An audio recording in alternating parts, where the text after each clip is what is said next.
ரூ. 15,000க்கு ஒரு பெஸ்ட்டான 5G மொபைல் வாங்கலாம்னு வெயிட் பண்ணிட்டு இருக்கீங்களா? இந்த வீடியோ உங்களுக்கானது தான். ரூ. 15,000க்கு எக்கச்சக்கமான மொபைல்ஸ் இருந்தாலும், அதில் ஒரு சிலது மட்டும் தான் வாங்குறதுக்கு ஒர்த்தான மொபைலாக இருக்குது. ஸோ அது என்னென்ன அப்படின்றத பற்றி தான் இந்த வீடியோவில் பார்க்க போகிறோம். 5G மெயின் ஃபோக்கஸ்டாக இருக்க போகுது. அண்ட் அது மட்டும் இல்லாமல் கேமரா, பேட்டரி, டிஸ்பிளே, பர்ஃபார்மன்ஸ்னு சொல்லிட்டு எல்லாமே பெஸ்ட்டாக இருக்க மாதிரியான ஒரு ஆல்ரவுண்டிங் 5G மொபைலை நம்ம இந்த வீடியோக்குள்ளே பார்க்க போகிறோம். ஸோ ஸ்கிப் பண்ணாமல் பாருங்கள் நண்பா. கண்டிப்பாக இந்த வீடியோ உங்களுக்கு யூஸ்ஃபுல்லாக இருக்கும். ரூ. 15,000க்கு ஏதாவது மொபைல் வாங்குறீங்க அப்படின்னா. ஸோ டைம் வேஸ்ட் பண்ண தேவையில்ல. நம்ம லிஸ்ட்டில் இருக்க மொபைல்ஸை வரிசையாக பார்க்க ஆரம்பிச்சிடலாம். உங்களுக்கு எந்த மொபைல் பிடிச்சிருக்கோ நீங்கள் அந்த மொபைலை தாராளமாக பர்ச்சேஸ் பண்ணலாம். இப்போ நம்ம வீடியோக்குள்ளே போகலாம். இந்த வீடியோவை பார்க்குற உங்களுக்கு ஒரு கிவ் அவே இருக்குது. இந்த வீடியோவுக்கு ஒரு லைக் கொடுத்துக்கோங்க அண்ட் கமெண்ட் பண்ணிக்கோங்க அண்ட் நம்ம சேனலை சப்ஸ்கிரைப் பண்ணிக்கோங்க. இந்த வீடியோ 500 லைக்ஸ் 1 மந்த்க்குள்ளே ரீச் பண்ணிடுச்சுன்னா நம்ம ஒரு ஹெட்ஃபோனுக்கு கிவ் அவேல தர போகிறோம். ஸோ சப்போஸ் கிவ் அவேல பார்ட்டிசிபேட் பண்ணணும்னு இன்ட்ரெஸ்ட் இருந்ததுன்னா இந்த வீடியோக்கு ஒரு லைக் கொடுத்துக்கோங்க, நம்ம சேனலை சப்ஸ்கிரைப் பண்ணிக்கோங்க அண்ட் கமெண்ட் செக்ஷனில் உங்களுக்கு தோன்றதை கமெண்ட் பண்ணுங்கள். ஸோ 500 லைக்ஸ் வீடியோ ரீச் பண்ணிடுச்சுன்னா நம்ம ஹெட்ஃபோனுக்கு கிவ் அவேல தந்துடலாம். ஸோ கமெண்ட் பண்ணுற ஒருத்தவங்களுக்கு நான் கிவ் அவேல தந்துடுவேன். ஸோ அந்த கமெண்ட் பண்ணியிருக்கவர் நம்ம வீடியோவை லைக் பண்ணியிருக்கணும் அண்ட் நம்ம சேனலை சப்ஸ்கிரைபும் பண்ணியிருக்கணும். அப்படின்னா மட்டும்தான் அந்த கிவ் அவே வேலிட் ஆகும். ஸோ பிடிச்சிருந்தால் பார்ட்டிசிபேட் பண்ணுங்கள். இப்போ வீடியோவை கண்டினியூ பண்ணலாம். ஓகே நண்பா, இந்த பொசிஷனில் நம்ம பார்க்க போகிற மொபைல் iQOO Z7s தான். இந்த மொபைலில் நமக்கு 90 Hz AMOLED டிஸ்பிளே கொடுத்துருக்காங்க. ஸோ ஓரளவுக்கு ஸ்மூத்தான யூசர் எக்ஸ்பீரியன்ஸ் அண்ட் நல்ல மீடியா எக்ஸ்பீரியன்ஸ் நமக்கு கிடைக்க போகுது. 64+2 என்ற டியூவல் கேமரா செட்டப் தந்திருக்காங்க. 16 மெகா பிக்சல் செல்ஃபி கேமராவும் நமக்கு தந்திருக்காங்க. 1080p video 30fps front and back நம்மளால் ஷூட் பண்ணிக்க முடியும். Android 13 இந்த மொபைல் லான்ச் ஆகிருக்கு. Snapdragon 695 என்ற ஒரு நல்ல பர்ஃபார்மன்ஸ் கொண்ட ப்ராசஸரும் இருக்குது. அண்ட் 5G பேண்ட்ஸுமே நமக்கு 6 to 8 5G பேண்ட்ஸ் கொடுத்துருக்காங்க. 4500 mAh பேட்டரி இருக்குது அண்ட் 44 வாட் ஃபாஸ்ட் சார்ஜிங் சப்போர்ட்டும் கொடுத்துருக்காங்க. Hybrid SD slot, 3.5mm audio jack and SD card சப்போர்ட்டும் இருக்குது. ஸ்டீரியோ ஸ்பீக்கர் சப்போர்ட் இங்கே இல்லை. 6GB 128GB வேரியண்ட் பேஸ் ஆப்ஷனாக கொடுத்துருக்காங்க. ப்ரைஸிங் இன் அண்ட் அரௌண்ட் 16Kக்கு சேல் ஆகிட்டு இருக்குது. அண்ட் பேங்க் ஆஃபர்ஸ்லாம் யூஸ் பண்ணும்போது நமக்கு 15Kக்கு அவைலபிளாக இருக்கும். ஓகே, இந்த ப்ரைஸிங்க்கு இதனோட பாசிட்டிவ்ஸ் அப்படின்னு பார்க்கும்போது டிஸ்பிளேவை நம்ம ஒரு சின்ன பாசிட்டிவாக சொல்லலாம். ப்ரைமரி கேமராவோட பர்ஃபார்மன்ஸ் நல்லாவே இருந்தது அப்படின்னு நம்ம சொல்லலாம். பர்ஃபார்மன்ஸ் நல்லாவே இருக்க போகுது அண்ட் பேட்டரி சார்ஜிங்குமே ஓரளவுக்கு டீசெண்டாக இருக்குது. நெகட்டிவ் பாயிண்ட் இங்கே வைட் ஆங்கிள் சென்சர் கொடுக்கல. பேட்டரி ஒரு 500 mAh எக்ஸ்ட்ரா கொடுத்து 5000 mAh கொடுத்துருந்தா பெரிய குறையாக இருந்திருக்காது. பட் ஸ்டில் இது ஓகே அப்படின்னு நம்ம சொல்லலாம். பேட்டரி பேக்கப் எக்ஸ்ட்ரா நிறைய வேணும் அப்படின்னு நினைக்கிறவங்க மட்டும் நீங்கள் மற்ற மொபைல்ஸை கன்சிடர் பண்ணலாம். ஸோ இந்த மொபைல் பாசிட்டிவ் அண்ட் நெகட்டிவ்ஸ் எல்லாமே பார்த்துருப்பீங்க. உங்களுக்கு ஓகேன்றது நீங்களே முடிவு பண்ணிக்கோங்க. ஓகே ஃப்ரெண்ட்ஸ், இந்த பொசிஷனில் நம்ம பார்க்க போகிற மொபைல் டெக்னோ போவோ 5 Pro தான். இந்த மொபைலில் நமக்கு 120 Hz IPS LCD பேனல் தான் கொடுத்துருக்காங்க. 240 Hz டச் சாம்பிளிங் ரேட் இருக்குது. ஸோ அதனால் ஸ்மூத்தான user experience and gaming experience நமக்கு கிடைக்கும். 50+0.8 என்ற டியூவல் கேமரா செட்டப் தந்திருக்காங்க. 2K வீடியோ 30fps நம்மளால் ஷூட் பண்ணிக்க முடியும் நண்பா. 16 மெகா பிக்சல் செல்ஃபி கேமரா இருக்குது. இதை யூஸ் பண்ணி நம்மளால் 1080p வீடியோ 30fps ஷூட் பண்ணிக்கலாம். Android 13 இந்த மொபைலில் லான்ச் பண்ணியிருந்தாங்க. Dimensity 6080 என்ற ஒரு நல்ல பர்ஃபார்மன்ஸ் கொண்ட ப்ராசஸர் கொடுத்துருக்காங்க. இந்த பட்ஜெட்னு வரும்போது கேமிங்லாம் அதிகமாக நீங்கள் விளையாடுவீங்கன்னா நீங்கள் இந்த மொபைலை மேபி கன்சிடர் பண்ணி பார்க்கலாம். 10 5G பேண்ட் சப்போர்ட்டும் இருக்கிறது ஒரு பாசிட்டிவான விஷயம். 5000 mAh பேட்டரி, 68 வாட் ஃபாஸ்ட் சார்ஜிங்கான சப்போர்ட் இருக்குது. பைபாஸ் சார்ஜிங் டெக்னாலஜிலாம் கொடுத்துருக்கிறதால சார்ஜிங் ஸ்பீட் இன்னும் கொஞ்சம் பெட்டராக கிடைக்கும் அப்படின்றது பிராண்டோட கிளைமாக இருக்குது. 10 வாட் ரிவர்ஸ் சார்ஜிங் சப்போர்ட்டும் இருக்குது. அண்ட் பின்னாடி நமக்கு பிளிங்க் லைட் கொடுத்துருக்காங்க. ஸோ பார்க்குறதுக்கு ஒரு நல்ல எக்ஸ்பீரியன்ஸ் அது தரும். 3.5mm audio jack, SD card support, stereo speaker சப்போர்ட்டும் நமக்கு இதில் இருக்குது. 8GB 128GB variant in and around 15Kக்கு சேல் ஆகிட்டு இருக்குது. ஸோ இதனோட பாசிட்டிவ்ஸ் அப்படின்னு பார்க்கும்போது இதனோட பர்ஃபார்மன்ஸை நம்ம சொல்லலாம், பேட்டரி சார்ஜிங்கை சொல்லலாம் அண்ட் எக்ஸ்ட்ரா ஃபீச்சர்ஸ் டிசைனை நம்ம சொல்லலாம். அண்ட் நெகட்டிவ் பாயிண்ட் அப்படின்னு பார்க்கும்போது இங்கே வைட் ஆங்கிள் சென்சர் இல்லை கேமராவில். ஸோ அது ஒரு மிகப்பெரிய நெகட்டிவாக நான் பார்க்குறேன். அண்டு மற்ற மொபைல்ஸில் பார்க்குற அதே நெகட்டிவ் பாயிண்ட் 4K வீடியோ இங்கே ஷூட் பண்ண முடியாது. அண்ட் டெக்னோவோட பிராண்ட் வேல்யூமே இங்கே ஒரு சின்ன நெகட்டிவாக இருக்குது.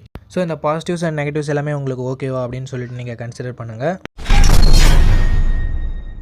ஓகே, இந்த பொசிஷனில் நம்ம பார்க்க போகிற மொபைல் கொஞ்சம் பழைய மொபைல் தான். Redmi Note 12. இந்த மொபைலில் நமக்கு 6.67 inches AMOLED டிஸ்பிளே கொடுத்துருக்காங்க அண்ட் ரெஃப்ரெஷ் ரேட் 120 Hz கொடுத்துருக்காங்க. ஸோ ஸ்மூத்தான யூசர் எக்ஸ்பீரியன்ஸ், தரமான மீடியா எக்ஸ்பீரியன்ஸ்ன்றது நமக்கு கிடைக்க போகுது. 48+8+2 என்ற ட்ரிபிள் கேமரா செட்டப் தந்திருக்காங்க. 1080p வீடியோ 30fps நம்மளால் ஷூட் பண்ணிக்க முடியும் நண்பா. 13 மெகா பிக்சல் செல்ஃபி கேமரா கொடுத்துருக்காங்க. இதுலேயும் நம்மளால் 1080p வீடியோ 30fps ஷூட் பண்ணிக்கலாம். Android 12 தான் இந்த மொபைல் லான்ச் ஆயிருந்தது அண்ட் MIUI 13 இந்த மொபைல் லான்ச் ஆயிருந்தது. Snapdragon 4 Gen 1 என்ற ஒரு நல்ல பர்ஃபார்மன்ஸ் கொண்ட ப்ராசஸரும் இருக்குது. 7 5G பேண்ட் சப்போர்ட் கொடுத்துருக்காங்க. 5000 mAh battery, 33 watt fast charging சப்போர்ட்டும் இருக்குது. 3.5mm ஆடியோ ஜாக் இருக்குது அண்ட் IP53 ரேட்டிங் கொடுத்துருக்காங்க. ஹைப்ரிட் எஸ்டி ஸ்லாட்டும் நமக்கு தந்திருக்காங்க. IR பிளாஸ்டர் இருக்குது பட் ஸ்டீரியோ ஸ்பீக்கர்ஸ் இல்லை.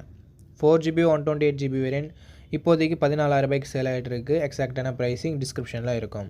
ஓகே, இந்த மொபைலோட பாசிட்டிவ்ஸ்னு பார்க்கும்போது இந்த பட்ஜெட்டுக்கு நமக்கு AMOLED 120 Hz கிடைக்குது. ஸோ இது ஒரு தரமான விஷயம் டிஸ்பிளேன்னு பொறுத்த வரைக்கும். மற்ற எந்த மொபைல்ஸுமே இது மேக்ஸிமம் கிடைக்காது. அண்ட் கேமராவுமே ஓரளவுக்கு டீசெண்டாக இருக்குது. பர்ஃபார்மன்ஸ், பேட்டரி எல்லாமே நல்லாயிருக்கு. எக்ஸ்ட்ரா ஃபீச்சர்ஸ் நல்லாயிருக்கு. நெகட்டிவ் பாயிண்ட்னு வரும்போது முன்னவே சொன்ன மாதிரி இது கொஞ்சம் பழைய mobile and selfie camera 16 mega pixel கொடுத்துருந்தா பெட்டராக இருந்திருக்கும். ஸோ உங்களுக்கு ஓகேவான்னு சொல்லிட்டு பார்த்துக்கோங்க. இந்த பாசிட்டிவ்ஸ் அண்ட் நெகட்டிவ்ஸ்லாம் ஓகேனா நீங்கள் இந்த மொபைலை தாராளமாக கன்சிடர் பண்ணலாம். ஓகே நண்பா, இந்த பொசிஷனில் நம்ம பார்க்க போகிற மொபைல் போக்கோ X5 தான். இந்த மொபைலில் நமக்கு 120 ஹெர்ட்ஸ்க்கான AMOLED டிஸ்பிளே கொடுத்துருக்காங்க. அண்ட் ரெஃப்ரெஷ் ரேட்டுமே 120 ஹெர்ட்ஸ் கொடுத்துருக்கிறதால ஸ்மூத்தான யூசர் எக்ஸ்பீரியன்ஸ் கிடைக்கும். AMOLED டிஸ்பிளே யூஸ் பண்ணியிருக்கிறதால தரமான மீடியா எக்ஸ்பீரியன்ஸ், யூசர் எக்ஸ்பீரியன்ஸ் நமக்கு கிடைக்கும். பிகாஸ் கலர்ஸ் ஆகட்டும், பிளாக்ஸ் ஆகட்டும் ரொம்பவே டீப்பராக இருக்கும். ஸோ பார்க்குறதுக்கு ஒரு நல்ல எக்ஸ்பீரியன்ஸாகவே இருக்கும். 48+8+2 என்ற ட்ரிபிள் கேமரா செட்டப் தந்திருக்காங்க. 13 மெகா பிக்சல் செல்ஃபி கேமராவும் நமக்கு இருக்குது. 1080p வீடியோ 30 fps வரைக்கும் நம்மளால் ஃப்ரண்ட் அண்ட் பேக் ஷூட் பண்ணிக்க முடியும். அண்ட் Android 12 தான் இந்த மொபைல் லான்ச் ஆயிருந்தது. ஸோ இது ஒரு பெரிய நெகட்டிவாக நான் பார்க்குறேன் இந்த பட்ஜெட்னு பார்க்கும்போது. அண்ட் Snapdragon 695 அப்படின்ற ஒரு நல்ல பர்ஃபார்மன்ஸ் கொண்ட ப்ராசஸரும் இருக்குது. 14 5G பேண்ட் சப்போர்ட்டும் நமக்கு கொடுத்துருக்காங்க. 5000 mAh battery, 33 watt fast charging சப்போர்ட்டும் இருக்குது. IP53 rating, 3.5mm audio jack, hybrid SD slot and IR blaster சப்போர்ட்டும் கொடுத்துருக்காங்க. ஸோ எக்ஸ்ட்ரா ஃபீச்சர்ஸ்னு வரும்போது இங்கே நிறையவே இருக்குது. 6GB 128GB வேரியன்ட் இப்போதைக்கு 15,000 ரூபாய் கிட்ட சேல் ஆகிட்டு இருக்குது. ஸோ இந்த பட்ஜெட்னு பார்க்கும்போது இதனோட பாசிட்டிவ்ஸ் கண்டிப்பாக இதனோட டிஸ்பிளேவை சொல்லலாம், பர்ஃபார்மன்ஸை சொல்லலாம் அண்ட் எக்ஸ்ட்ரா ஃபீச்சர்ஸை சொல்லலாம். நெகட்டிவ் பாயிண்ட் முன்னவே சொன்ன மாதிரி கொஞ்சம் பழைய மொபைல் இது. ஸோ அது உங்களுக்கு ஓகேவான்னு சொல்லிட்டு பார்த்துக்கோங்க. 4K வீடியோ சப்போர்ட் இல்லை. ஸோ அதுவும் உங்களுக்கு ஓகேவா அப்படின்னு சொல்லிட்டு பார்த்துட்டு இந்த மொபைலை நீங்கள் கன்சிடர் பண்ணலாம்.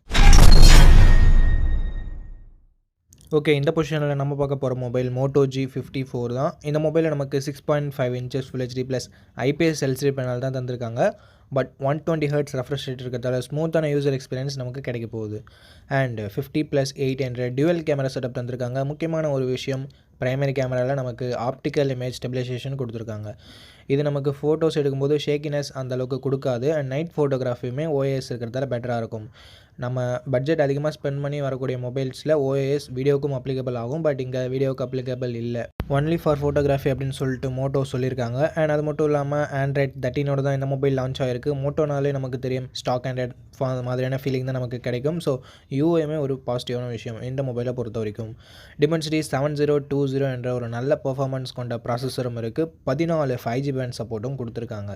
6000 mAh பேட்டரி இருக்கிறதால லாங் லாஸ்டான பேட்டரி எக்ஸ்பீரியன்ஸ் நமக்கு கிடைக்கும். அண்ட் அதை சப்போர்ட் பண்ணுறதுக்கு 33 வாட் ஃபாஸ்ட் சார்ஜரை பாக்ஸ்லேயே கொடுத்துருக்காங்க. இதுவும் ஒரு நல்ல விஷயம் பேட்டரி டிபார்ட்மெண்ட்டை பொறுத்த வரைக்கும். 3.5mm audio jack, stereo speakers and hybrid SD slot தந்திருக்காங்க.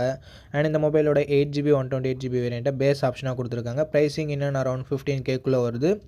ஸோ இந்த மொபைலோட பாசிட்டிவ்ஸ் அப்படின்னு பார்க்கும்போது இதனோட கேமராஸை சொல்லலாம், OIS கொடுத்துருக்கதால. அண்ட் அது மட்டும் இல்லாமல் இந்த பட்ஜெட் செக்மெண்ட்குள்ளவே வைட் ஆங்கிளும் கொடுத்துருக்காங்க. பர்ஃபார்மன்ஸை நம்ம ஒரு பாசிட்டிவாக சொல்லலாம், பேட்டரியை பாசிட்டிவாக சொல்லலாம். அண்டு மற்றபடி எல்லாமே நல்லா தான் இருக்குது. நெகட்டிவ் அப்படின்னு சொல்லிட்டு பார்க்கும்போது பெருசாக சொல்கிறதுக்கு எதுவும் இல்லை நண்பா. மேபி AMOLED கொடுத்துருந்தா நல்லாயிருக்கும் தோணலாம். பட் இந்த பட்ஜெட்டுக்கு இதுவே ஓகே தான் நண்பா. ஓகே, இந்த பாசிட்டிவ்ஸ் அண்ட் நெகட்டிவ்ஸ் எல்லாமே ஓகேனா நீங்கள் தாராளமாக இந்த மொபைலை கன்சிடர் பண்ணி பார்க்கலாம். ஓகே நண்பா, அவ்வளோதான் இந்த வீடியோட இறுதிக்கு கொண்டு இந்த வீடியோ உங்களுக்கு பிடிச்சிருக்கும். நம்ம அப்படி பிடிச்சிருந்தா லைக் பண்ணுங்கள். இன்ஃபர்மேட்டிவ் வந்துச்சுன்னா நம்ம சேனலை சப்ஸ்கிரைப் பண்ணிக்கோங்க. அண்ட் நம்ம நண்பர்கள் கூடயும் ஷேர் பண்ணிங்கன்னா நம்ம சேனலோட வளர்ச்சிக்கு ரொம்ப யூஸ்ஃபுல்லாக இருக்கும். இதே மாதிரி இன்னொரு நல்ல வீடியோவில் மீட் பண்ணுறேன். இந்த வீடியோ பார்த்ததுக்கு ரொம்ப நன்றி.